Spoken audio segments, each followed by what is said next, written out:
Pemirsa, tentunya masih bersama dengan kami dalam Berita Lampung. Bagi Anda yang baru saja bergabung, kami akan menyajikan kembali berita utama pada pagi hari ini. Terjadi laka lantas di dekat kantor Kecamatan Abu Gunang.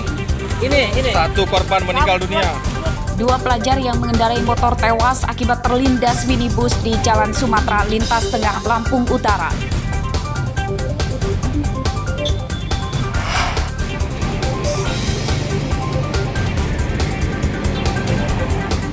Kawanan perampok bersenjata api menggasak uang belasan juta rupiah dari agen ATM Mini di Tanjung Senang, Bandar Lampung.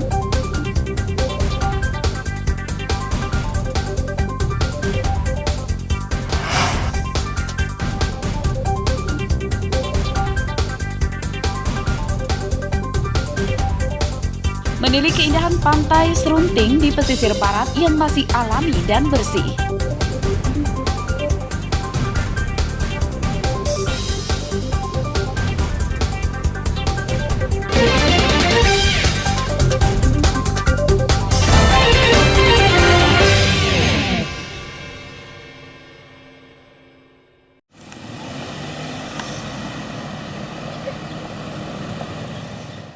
Ini bukanlah kandang ternak, melainkan jalan di Desa Moris Jaya, Kecamatan Banjar Agung, Tulang Bawang. Jalan berlubang dan berlumpur terlihat kumuh dan menyusahkan pengendara. Salah satunya minibus ini yang terperosok ke kubangan jalan berlumpur.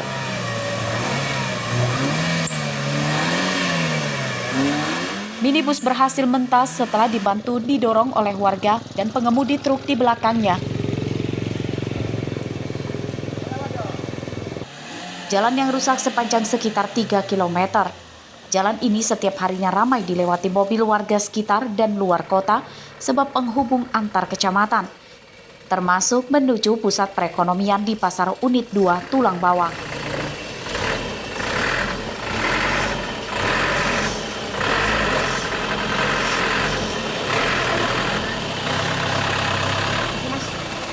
Ya udah lama ini mas rusak. Ada kalau 2 tahun. Sudah ada belum tindakan dari pemerintah untuk pembenahan jalan ini, Mas? Ya selama ini ya belum ada. Paling ya cuman swadaya kita aja, kadang dulu-dulu bikin biar supaya mobil nggak terbalik.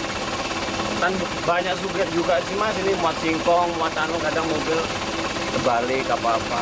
Udah setahun lebih. Terus jalan ini pernah dibenerin nggak Pak sama pemerintah ini Pak? Ya kalau dibenerin ya enggak sih, wong tadinya mau dibenerin malah jadi rusak kok. Menurut Saman gimana Pak jalan ini Pak? Ini untuk keluar akses warga atau seperti apa? Ya kalau ini, kalau enggak seperti benerin, ya kayaknya nggak bisa lewat. Jalan rusak sudah sejak lama, namun belum kunjung diperbaiki pemerintah. Selain beresiko terjadi kriminalitas, jalan rusak juga menyebabkan kecelakaan dan merusak kendaraan.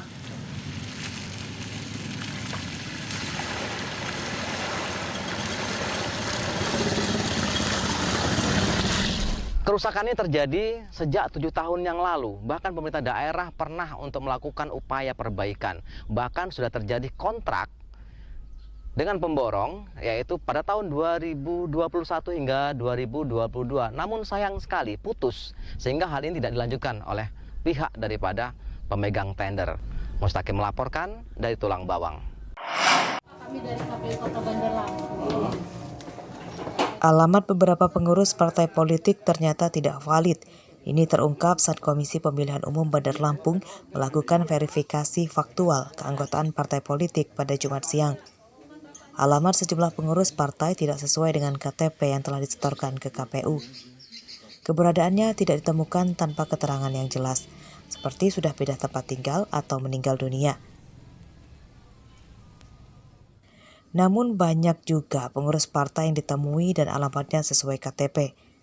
Verifikasi faktual keanggotaan pengurus partai ini dimulai sejak 2 November lalu. Selama verifikasi faktual keanggotaan pengurus partai, tim dari KPU memperhatikan 3 syarat, yaitu kesesuaian antara kartu tanda penduduk, kartu tanda anggota, dan kehadiran fisik. NIK ada dari 10 sampel. Saat kita verifikasi faktual door to door, itu 10 sampel itu 50%-nya sulit kita menemukan alamat. Yang kedua, saat kita verifikasi juga memang 50%-nya dari sisanya itu berbagai macam ya, ada yang memang bukan anggota partai, ada juga memang dia anggota partai. Jadi Bawaslu dan lembaga independen pemantau pemilu juga ikut dalam proses verifikasi faktual ini. Sementara itu, berdasarkan putusan Mahkamah Konstitusi nomor 55 tahun 2020, parpol yang lolos verifikasi administrasi tidak perlu lagi diverifikasi faktual. Artinya hanya 9 parpol yang diverifikasi faktual oleh pihak KPU. Jeffrey Arifin melaporkan dari Bandar Lampung.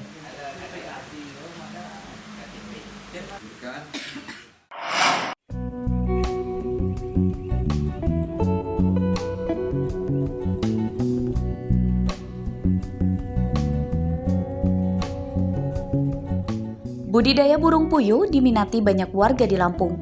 Salah satunya Nur Hayati, warga Desa Walur, Kecamatan Krui Selatan, Pesisir Barat, yang menekuni usaha budidaya burung puyuh untuk diambil telurnya.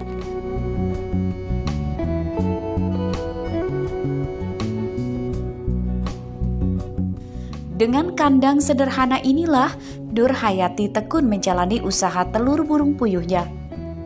Meski awalnya sempat terhambat akibat pandemi, kini usahanya sudah bisa meraup omset hingga puluhan juta rupiah per bulannya.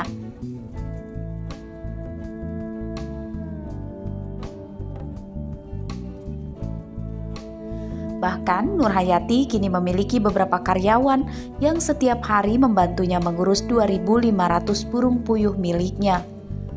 Menurut Nur Hayati, mengurus burung puyuh harus teliti, terutama kebersihan dan suhu kandang yang harus diperhatikan pada musim hujan. Memberi minum burung puyuh tidak boleh terlambat. Setiap hari Nur Hayati memanen telur burung puyuhnya hingga 25 kg atau sekitar 750 kg per bulan. Usaha yang dirintisnya sejak 2 tahun lalu ini menghasilkan laba 20-25 juta rupiah per bulannya. Ya, kalau dia terlalu panas, dia pengaruh dengan suhu. Dia terlalu tinggi. Kalau dia terlalu dingin, ya pengaruh juga karena tingkat stres dari burungnya meningkat. Sekitaran Krui sama Ngambur. Jadi Ngambur itu ada satu orang itu setiap minggu dia ngambil, tapi dia per minggu. Tapi dengan sekian gitu dia. Sekali banyak dia ngambil seminggu. Nur Hayati tidak terlalu kesulitan memasarkan telur burung puyuh karena selalu terserap pasar. Ia menjualnya ke sejumlah pasar lokal di pesisir barat dan Lampung Barat. Harga telur puyuh mencapai Rp35.000 per kilogram. Rosandi melaporkan dari pesisir barat.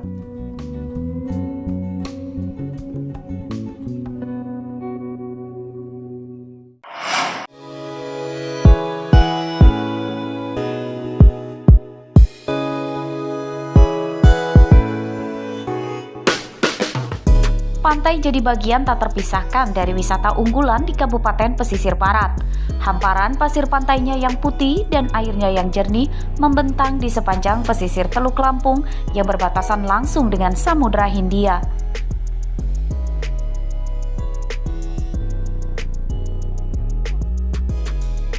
Salah satu pantai yang masih alami dan belum diketahui banyak orang adalah Pantai Serunting di Desa Bandar Pugung, Kecamatan Lemong, Pesisir Barat.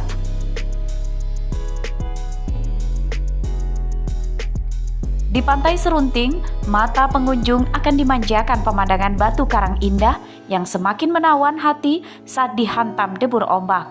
Hamparan pasir Pantai Serunting cocok untuk tempat bermain dan bersantai bersama teman atau keluarga. Yang mau ditawarin pantai ini kan pertama tempatnya sangat mendukung untuk kawasan wisata. Pas betul di pokoknya lokasinya sangat mendukung betul. Lautnya itu sangat bagus dan jauh daripada sampah dan semuanya masih cukup, daripada karang-karangnya juga belum rusak. Pemerintah desa akan berupaya melengkapi fasilitas umum seperti tempat ibadah, tempat sampah, toilet, dan tempat parkir kendaraan untuk pengunjung. Masyarakat diajak menjaga kebersihan pantai dengan tidak membuang sampah sembarangan. Rosandi melaporkan dari pesisir barat.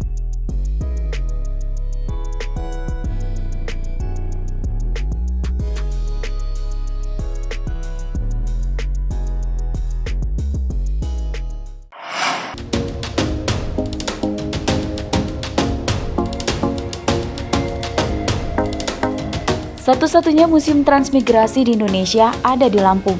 Lokasinya ada di Desa Bagelen, Kecamatan Gedong Tataan, Pesawaran.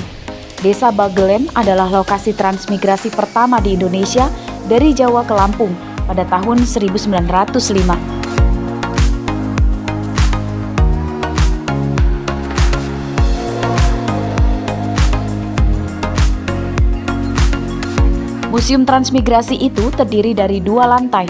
Pada lantai 1 ada koleksi replika peralatan pembajak sawah masa lampau, koleksi peralatan kesenian wayang golek dan wayang kulit, serta ruangan auditorium untuk menonton film dokumenter perjalanan transmigrasi masa lalu.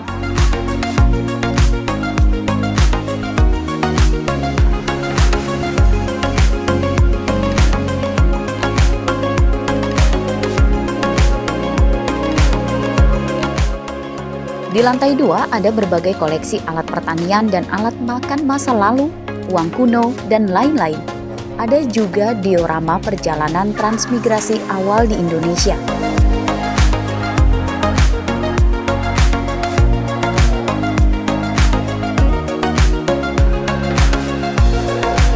Ada juga bola besi raksasa untuk membuka lahan pada masa lalu.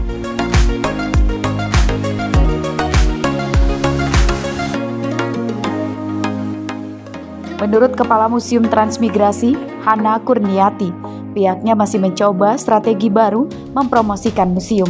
Karena pengelolaan museum tersebut kini dialihkan ke pengurusannya di bawah Dinas Pendidikan dan Kebudayaan dari sebelumnya Dinas Tenaga Kerja dan Transmigrasi Lampung.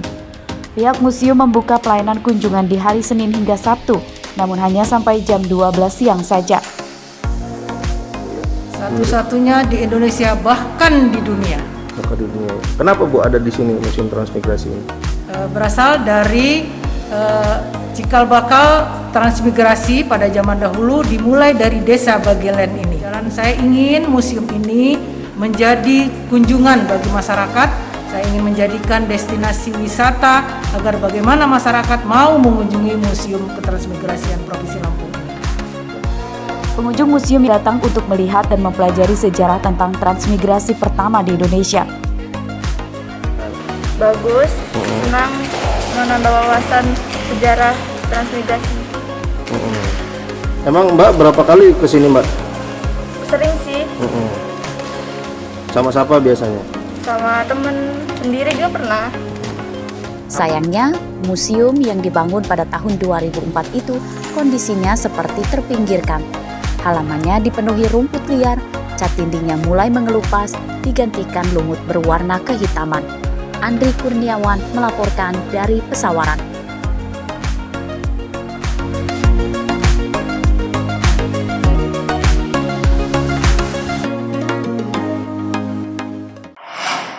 Pemirsa, informasi tadi sekaligus menutup perjumpaan kita pada pagi hari ini. Saya Vika Rana dan seluruh tim redaksi pamit undur diri, selamat beraktivitas dan sampai jumpa.